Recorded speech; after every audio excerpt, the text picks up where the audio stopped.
Ladies and gentlemen, welcome to the main event. Tonight, we're settling an age-old debate, mutual funds versus ETFs. Who reigns supreme in the world of investing? It's the heavyweight champ versus the flashy newcomer, the traditionalist versus the disruptor. Grab your popcorn or your portfolio, because it's about to get interesting.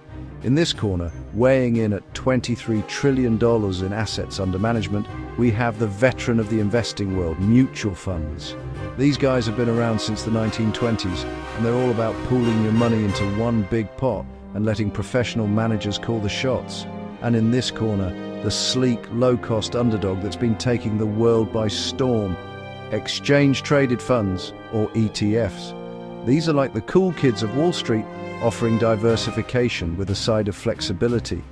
Plus, they trade on the stock market, so they're always ready for action. Let's start with the big one, fees. Because nobody likes paying extra, right? It's like ordering a burger and finding out they charged you $3 for the lettuce. Mutual funds typically come with higher fees because you're paying for active management. They've got a team of professionals trying to beat the market, emphasis on trying. The average expense ratio for an actively managed mutual fund, around 1%. That's like giving away $10 for every $1,000 you invest each year. ETFs, on the other hand, are like the budget-friendly cousin.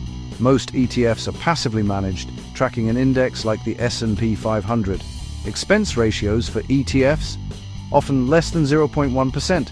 That's $1 per $1,000. You could save that extra cash and buy yourself a nice latte or 10. Next up, flexibility. Mutual funds are like that friend who insists on dinner at 7 p.m. sharp. No earlier, no later. You can only buy or sell them at the end of the trading day based on their net asset value, NAV. So if the market's going wild at noon, you're stuck twiddling your thumbs. ETFs, though, they're the friend who says, text me whenever. You can trade them throughout the day, just like stocks.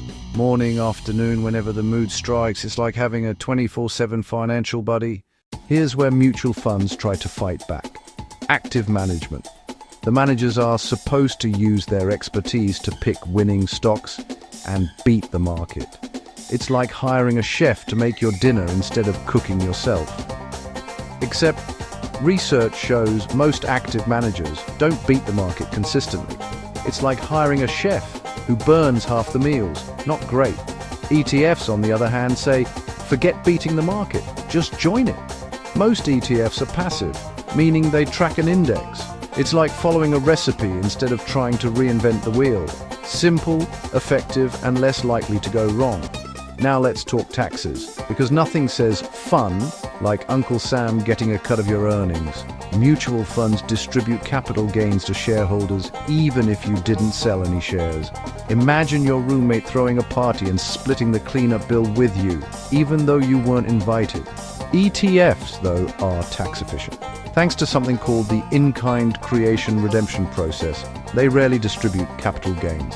It's like skipping the party and the cleanup. Win-win. Finally, let's talk options. Mutual funds offer a wide variety: stocks, bonds, sectors, international funds, you name it. If you can dream it, there's probably a mutual fund for it. ETFs, though, are catching up fast. They've got everything from plain vanilla index funds to niche options like green energy or robot overlords ETFs. Okay, I made that last one up, but it wouldn't surprise me if it existed. Both offer variety, but ETFs have the edge in creativity and innovation. Here's the thing, there's no one-size-fits-all winner here. If you like the idea of professional management and don't mind higher fees, mutual funds might be your jam. But if you're all about low costs, tax efficiency, and trading flexibility, ETFs are hard to beat. Think of it like choosing between a classic novel and a TikTok video. Both have their place, depending on your mood. And that's the match. The scoreboard clearly favors ETFs, but mutual funds still have their loyal fans. The real winner? You, if you take the time to understand what fits your goals and preferences. Because at the end of the day, it's not about mutual funds versus ETFs. It's about making your money work for you. So go forth, invest wisely, and don't forget to check your fees. Now, who's ready for some guac?